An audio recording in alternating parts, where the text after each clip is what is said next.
Natural hair colour కోసం చూస్తున్నారా?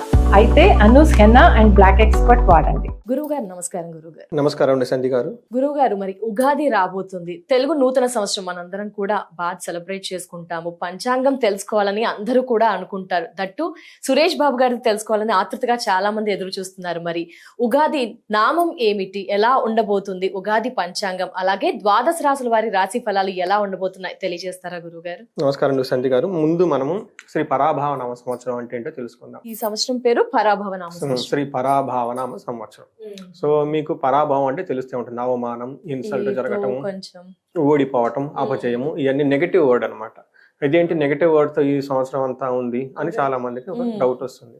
దీని మీనింగ్ చాలా సింపుల్ అండి. ఎవరైతే అధర్మంగా ఉంటారో, ఓకే, ఎవరైతే లోన్ ఒకటి పెట్టుకొని పైకి నవ్వుతూ కపటంగా ఉంటారో వాళ్ళని ధర్మబద్ధంగా నడవటానికి, వాళ్ళ కపటాలన్నీ బయటకు కొట్టేసి వాళ్ళలో ఉన్న ఒక జెన్యున్ ఆథెంటిసిటీని బయటకు తీసుకొచ్చే సంవత్సరమే ఇది పరాభవ నామ సంవత్సరం. పరాభావం. ఎవరికి పరాభావం జరుగుతుంది? అధర్మబద్ధంగా ఉన్న వాళ్ళకి. ఎవరికి అవమానాలు జరుగుతుందంటే ఎవరైతే వేరే వాళ్ళని ఇన్సల్ట్ చేస్తూ ఉంటారో ప్రకృతి ఊరుకోదండి. నేను నా ఇష్టం వచ్చినట్టు చేసుకుంటే ప్రకృతి ఊరుకోదు. అందుకని ప్రకృతి కరెక్ట్ చేస్తుంది అనమాట అధర్మబద్ధంగా ఉన్న వాళ్ళకి. రెండోది, లోన ఏదో మోసపూరితమైన ధోరణి ఎవరికైతే ఉంటుందో వాళ్ళని కరెక్ట్ చేస్తుంది. ఎవరు చేస్తారు? నేచర్ చేస్తుంది. కాబట్టి పరాభావనామ సంవత్సరం అంటారు. వాళ్ళకి మాత్రమే అవమానం. సిన్సియర్గా ఉండి హానెస్ట్గా ఉండి చేసుకునే వాళ్ళకైతే ఏమీ ఉండదు.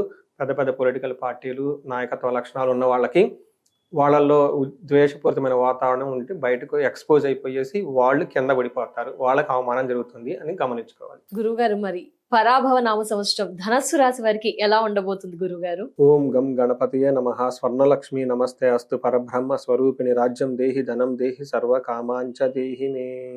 స్వర్ణలక్ష్మి అమ్మవారు శ్రీ పరాభావ నామ సంవత్సరంలో ధనస్సు రాశి వాళ్ళకి, మీకు, నాకు, అందరికీ స్వర్ణలక్ష్మి అమ్మవారి యొక్క కృపా కటాక్షం అద్భుతంగా మన మీద ఉండాలని చెప్పేసి మనం కోరుకుందాం. తద్వారా మనందరికి బ్రహ్మ జ్ఞానం కలిగి ఉండాలి. బ్రహ్మ జ్ఞానం ఇది కొంచెం ఆలోచించుకునే మాటే. అదేంటో పెద్ద లాంగ్వేజ్ చెప్పారు, బ్రహ్మ అంటారు. అదే వెరీ సింపుల్ లాంగ్వేజ్ లో చెప్పాలంటే ఎప్పుడు నవ్వుతా హ్యాపీగా ఉండాలి. ఒక మాటల్లో సంతోషంగా ఉండాలి, ఖుషీగా ఉండాలి. వాళ్ళు ఎక్కడుంటే వాళ్ళు హ్యాపీగా ఉండాలి, పక్కన వాళ్ళంతా హ్యాపీగా ఉండాలి. కొన్నిసార్లు మన జీవితంలో అనుకున్న వెంటనే వస్తాయి, కొన్నిసార్లు టైం పడుతుంది. పేషెన్సే ఉండాలి. ఆ టైంలో కూడా హ్యాపీగా ఉండాలి. కొన్నిసార్లు మనకు నచ్చిన వాళ్ళు దగ్గర ఉంటారు, కొన్నిసార్లు దూరంగా ఉండకపోవచ్చు. కొన్నిసార్లు మనకు నచ్చని పరిస్థితులు కూడా ఉంటాయి.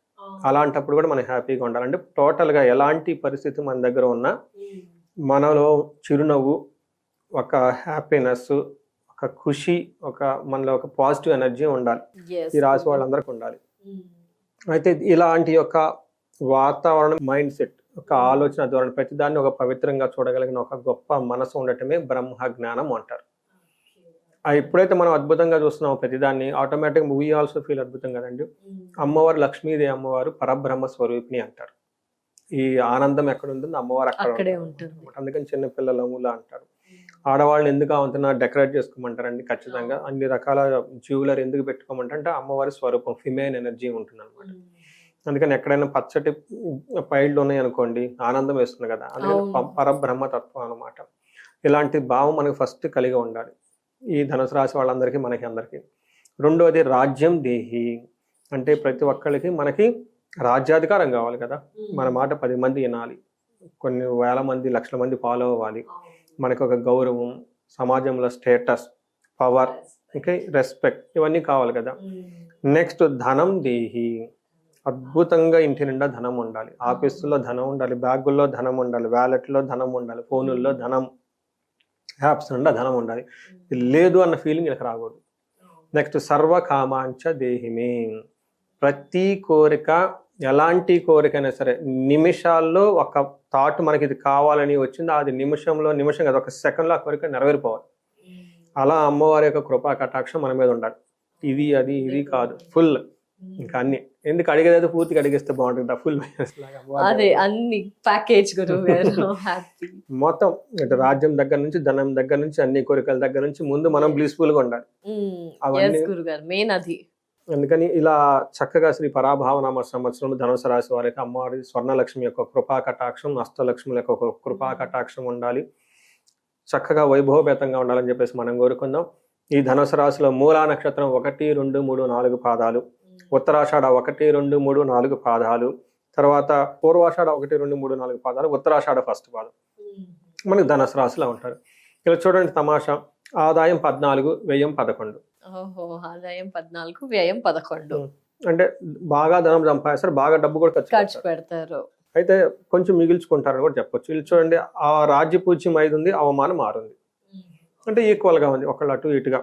ఓవరాల్ గా కనుక చూసుకుంటే వీళ్ళకి ఆదాయం చాలా ఎక్కువగా ఉంటుంది, ఖర్చులు కూడా చాలా చక్కగా పెడతారని గమనించుకోవచ్చు.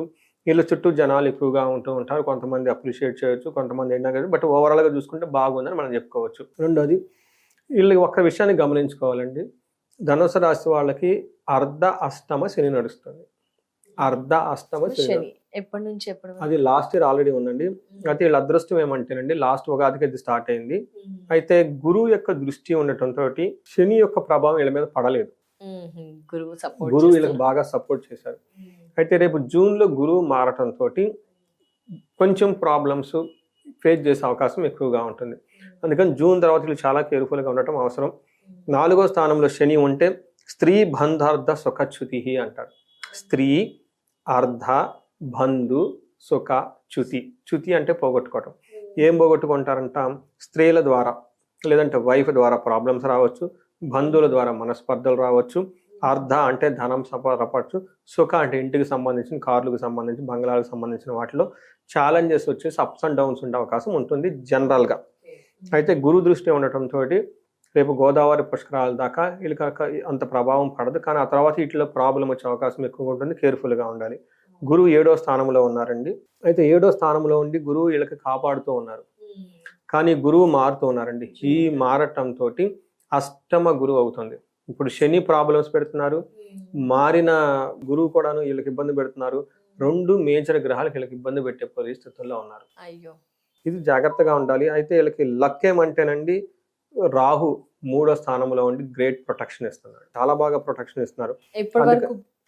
అది జనవరి వరకు ఉంటారు, అంటే టోటల్ గా ఆల్మోస్ట్ ఓవర్ ఇయర్ అంట. ఇప్పుడు వీళ్ళకి లక్ ఏమంటేనండి, ఒక్క శని మాత్రం ఇబ్బంది పెడుతున్నారు, గురువు సపోర్ట్ ఇస్తున్నాడు, రాహు సపోర్ట్ ఇస్తున్నాడు, ఎక్కువగా పెద్ద ఇబ్బంది ఫీల్ అవ్వలేదు. So in course of time ఏమవుతుందంటే, సపోర్ట్ చేసిన గురువు కూడా ఇబ్బంది పెట్టే పరిస్థితిలో ఉన్నారు. అందుకని కొంచెం జాగ్రత్తగా ప్లాన్డ్ గా ఉండాలి. అంటే రిస్కీ జోన్ కి వెళ్ళిపోతూ ఉన్నారు, ఆ టైంలో కొంచెం ప్రికాషన్స్ తీసుకోవాలి. చూడండి, ఎప్పుడైతే మనకి రిస్కీ జోన్ లో డెట్ కర్వ్స్ తిరుగుతూ ఉంటామో డేంజర్ అని బోర్డు పెడతారు. ఏంటి భయపడుతున్నారు అని కాదు, జాగ్రత్తగా. అందుకని వీళ్ళకి మనం ఆదాయం వ్యయము ఆధిపత్యం బాగున్నా కానీ కొన్ని వ్యవహారాలు జాగ్రత్తగా ఉండటం చాలా ఇంపార్టెంట్. వీళ్ళకి 4వ ఇంట్లో శని ఉండటంతో మనకి ఏం చెప్తారంటేనండి, కంటిన్యూస్ ఏదో ఒక ప్రాబ్లం ఉండే అవకాశం ఉంటుంది. కానీ వీళ్ళ అదృష్టం కొద్ది ఏంటంటే, శత్రువులు వీళ్ళు ఏమీ చేయలేరు, ధన ప్రవాహం వస్తుంది. కానీ ట్రాన్స్ఫర్స్ కానీ లాస్లో ఉన్న పదవి లాంటి కోల్పోయే అవకాశం ఎక్కువగా ఉంటుంది. 7వ ఇంట్లో గురువు ఉండటంతో 1 జూన్ వరకు వీళ్ళకి రాజదర్శనం, ఆరోగ్యం, అభీష్ట కార్యసిద్ధి. అంటే గవర్నమెంట్ అఫీషియల్స్ తోటి, పై బాస్తో బాగుంటారు, అనుకున్న పనులన్నీ చక్కగా జరుపుకుంటూ వెళ్ళిపోతూ ఉంటారు, ధన ప్రవాహం వస్తుంది, హెల్త్ బాగుంటుంది, అంతా బాగుంటుంది. అంటే గురువు మారటంతో అష్టమ గురువు అవుతున్నాడండి. ఎవరైతే మేనేజ్మెంట్ పొజిషన్ లో ఉంటారో, సీనియర్ మేనేజర్లు అవుతారో, వాళ్ళ యొక్క జ్ఞానం పనికి రాకుండా పోతుంది. వీళ్ళకి ఏం చెప్తున్నారు, చోరాగ్ని నృపభీతిచ్చ, దొంగతనాలు జరిగే అవకాశం ఎక్కువగా ఉంటుంది, రాజుల నుంచి ప్రాబ్లం ఉంటుంది, నిష్ఠూరం, సాహసం, క్రోధం, ఫ్రస్ట్రేషన్ గా మాట్లాడుతూ ఉంటారు, ఎవరెవరి మీద కోప్పడుతూ ఉంటారు. ఎందుకంటే అప్పటిదాకా ఉన్న వీళ్ళ యొక్క మేనేజ్మెంట్ స్కిల్స్, టాలెంట్, జ్ఞానము, ధనం వీళ్ళకి టయానికి ఉపయోగపడదు. ఆల్రెడీ శని ఇబ్బంది పెడుతున్నారు, తర్వాత వీళ్ళు కూడా ఇబ్బంది పెడుతూ ఉన్నారు. ఈ 2 విషయాలు కొంచెం జాగ్రత్తగా. కానీ గురువు వీళ్ళకి ఎడ్యుకేషన్ ప్రకారంగా బాగా సపోర్ట్ చేస్తూ ఉంటారు, కొత్త నేర్చుకోవడానికి, ధన ప్రవాహం అంతా బాగుంది. వీళ్ళకి రాహు మనకి 3వ స్థానంలో ఉన్నారండి. రాహు వీళ్ళకి 3వ స్థానంలో ఉండటంతో బాగా కాపాడుతున్నాడు. ఎంత ఇబ్బందులు ఉన్నా కానీ ఈ యొక్క రాహు 3వ స్థానంలో ఉండటంతో వీళ్ళకున్న రిస్క్ టేకింగ్ ఎబిలిటీస్, ధైర్యము, సాహసం అంటారు చూడండి, ఇలాంటి వాటిల్లో బాగా ఉపయోగపడుతూ ఉంటుంది. రెండోది, ప్రాణి విక్రమ స్థాయి అంటారు, అంటే అతిగా కష్టం వచ్చేసి సుఖాలు, అంటే ముందు కొంచెం కష్టపడి తర్వాత సుఖం వచ్చే అవకాశం ఎక్కువగా ఉంటుంది. బట్ ఓవరాల్గా మనం ఏది చూసుకున్నా కానివ్వండి, వీళ్ళకి జూన్ వరకు బాగానే ఉంటుంది, జూన్ తర్వాత ఛాలెంజింగ్ వచ్చే అవకాశం ఎక్కువగా ఉంటుంది. కొంచెం కేర్ఫుల్గా ఉండి ముందుకెళ్తే బాగుంటుంది. గ్రహాల స్థితులు అయితే తెలియజేశారు. మరి నక్షత్రాలు ఏ విధంగా సపోర్ట్ చేస్తున్నాయి గురువు గారు? నక్షత్రాలు, మూలా నక్షత్రం వాళ్ళకి సంతోషకరంగా ఉంటారు, ధన సంపదలు ఉంటుంది, సర్వజన పూజ్యం ఉంటుంది. ఇవి పాజిటివ్గా ఉంటాయి. నెగటివ్ సైడ్లో రోహము లేదంటే దేహ పీడన, కొంచెం హెల్త్ కాంప్లికేషన్స్ ఉండే అవకాశం ఎక్కువగా ఉంటుంది, జాగ్రత్తగా ఉండాలి. ఈర ఎండులో మూలా నక్షత్రం వాళ్ళకి అనుకున్న పనులు కాకుండా పోస్ట్ పోన్ అయ్యే అవకాశం ఉంటుంది. తర్వాత పూర్వాషాఢ నక్షత్రం వాళ్ళకి సంతోషంగా ఉంటారు. తర్వాత హెల్త్ విషయంలో కొంచెం జాగ్రత్తగా ఉంటే మంచిది, మిగతా విషయాల్లో తటస్థంగా ఉంటుంది, పెద్ద ఇంప్రూవ్మెంట్ అయితే ఉండదు. ఉత్తరాషాఢ నక్షత్రం వాళ్ళకి సంతోషంగా ఉంటారు, పట్టాభిషేకము అవన్నీ ఉంటుంది. వీటితో పాటు వీళ్ళకి ధనానికి సంబంధించి దేహానికి సంబంధించిన ఛాలెంజ్లు ఎక్కువగా ఉంటుంది. అంటే ఫిజికల్గా హెల్త్ కానివ్వండి, ధనం లాస్ కానీ వీటికి ఎక్కువగా ఉండే అవకాశం ఎక్కువగా ఉంటుంది. ఓవరాల్గా ఏ ప్రకారం చూసుకున్నా ధనుసు రాశి వాళ్ళకి ఫస్ట్ హాఫ్ బాగుంటుంది, సెకండ్ హాఫ్ ఛాలెంజింగ్గా ఉంటుంది. బట్ ఈ ప్రాబ్లమ్స్ని వీళ్ళు మేనేజ్ చేసుకునే కెపబిలిటీ ఉంటుంది, ఎందుకంటే రాహు సపోర్ట్ ఇవ్వడంతో. గురువు గారు, మరి పరిహారాలు ఏం పాటించాలి అంటారు ధనుసు రాశి వారు? వీళ్ళకి మనం పరిహారాలు చూసుకున్నాం అనుకోండి, ఫస్ట్ పరిహారాలు చాలా ఎక్కువ చేసుకోవాల్సిన రాశుల్లో ఇది ఒకటి ధనుసు రాశి. ఎందుకంటే స్టాగ్నేటెడ్ గా ఉండటం కూడా, గ్రోత్ లేకుండా ఉండటం కూడా ఒక ఛాలెంజ్. వీళ్ళకైతే ప్రాబ్లమ్ ఉంటాయి, ఎటు పోతారు నేను చెప్పను కానివ్వండి. ఉన్న ఆ స్పీడ్ ఏదైతే గ్రోత్ ఉంటుందో ఆ యొక్క న్యాచురల్ గా వచ్చే స్పీడ్ గ్రోత్ వీళ్ళకి అందుకోలేరు, తక్కువగాను లేదంటే ఉంటారు, లేదంటే ఎక్కడ ఆగిపోయినట్లుండే ఆ పరిస్థితి ఉంటుంది. అందుకని 10 మంది 10 అడుగులు ముందుగా వెళ్తూ ఉంటే మనకి వెళ్ళకపోయినా కానీ అది గ్రోత్ లేనట్టే కదా. అందుకని ప్రతిసారి మనం సంపాదించుకుంటున్నాం, అదే సంపాదన ఉంటే ఎట్లా మనకు ముందు కొంచెం పెరగాలి కదా. ఇలా డెవలప్మెంట్ గ్రోత్ లేకుండా ఆగిపోయే అవకాశం ఎక్కువగా ఉంటుంది. కాబట్టి వీళ్ళు ఎందులో కూడా వెనకబడి ఉండటానికి ఇష్టం ఉండదు. రెండోది, మనకు మైండ్ ఊరుకుండదు కదండి, ఫ్రస్ట్రేషన్, ఇరిటేషన్ ఇవన్నీ వచ్చేస్తుంది, రకరకాల ఆలోచనలు వచ్చేస్తుంటాం, భయపడుతూ ఉంటాము. బాగుంటే ఓకే, బాగలేకపోతే అన్నీ వచ్చేస్తాం మనకి. వీటి నుంచి వీళ్ళకి పట్టగా యోగా చేయటం, మెడిటేషన్ చేయటం, గురువుల్ని ఎక్కువగా వీళ్ళకి శుశ్రూష చేయాలి. అంటే ఒక్కొక్క గ్రహానికి ఒక్కొక్కటి మనం చేస్తే తృప్తి పడతారు. గురువుకి సేవని శుశ్రూష అంటారు, సంస్కృతంలో. ఇది గురువుకి సేవ చేస్తే భలే నచ్చుతుంది. సూర్యుడికి నమస్కారాలు చేయాలి. ఒక్కొక్క గ్రహానికి ఒక్కొక్కటి ఉంటుంది. సూర్య నమస్కారం అంటే సూర్యుడికి ఎక్కువగా నమస్కారాలు చేయాలి. శనికి తైలాభిషేకం చేయాలి, శని కనుక తైలాభిషేకం చేసుకుంటూ ఉండాలి. తర్వాత కుజుడికి వచ్చేటప్పటికి గాయత్రి మంత్రం ఎక్కువ జరుపుకుంటూ ఉండాలి. మనకి ఈ గురువుకి వచ్చేటప్పటికి సేవ చేస్తే బాగా తృప్తి పడతాడు ఆయన. ఆయనకి వెళ్ళిపోవటం, కొంచెం చెప్పులేదని కొనియటము, అంబ్రెల్లా కొనియటము, ఇంటికి సంబంధించిన చిన్న పనులు ఏమైనా ఉంటే అవన్నీ చేసి పెట్టడం, వాళ్ళ దగ్గర ఆశీర్వాదం తీసుకోవటం, కన్సల్టెంట్ వీళ్ళు ఉంటారు కదండి, వాళ్ళకి చక్కగా మనకు గౌరవంగా వాళ్ళకి ఇవ్వాల్సిన ఇవ్వటం, ఇవన్నీ చేస్తే బాగుంటుంది. ఆశ్రమాలు ఎమ్మడి తిరగటం, అక్కడ సేవ చేయటం, గురు సేవ ఎక్కువగా చేసుకుంటూ ఉండాలి. వీళ్ళు తప్పకుండా శనికి సంపూర్ణ శాంతి పూజలు చేసుకోవాలి, శనికి పాశుపత అభిషేకం చేసుకోవాలి. వీళ్ళ నేను ఎక్కువసార్లు శనికి సంబంధించిన తైలాభిషేకాలు ఇవన్నీ చేసుకుంటూ కంపల్సరీ చేసుకోవాలి.